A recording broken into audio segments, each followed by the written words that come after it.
নিয়ামতপুরে mobile phone চুরি করতে হাতে নাতে ধরা পড়ল চোর।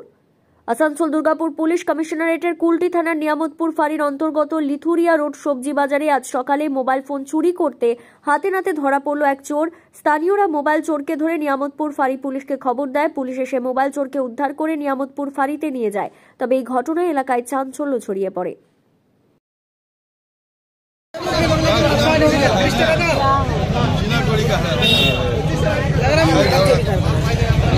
इधर देख इधर देख इधर देख इधर देख इधर देख ना बेटा इधर देख इधर देख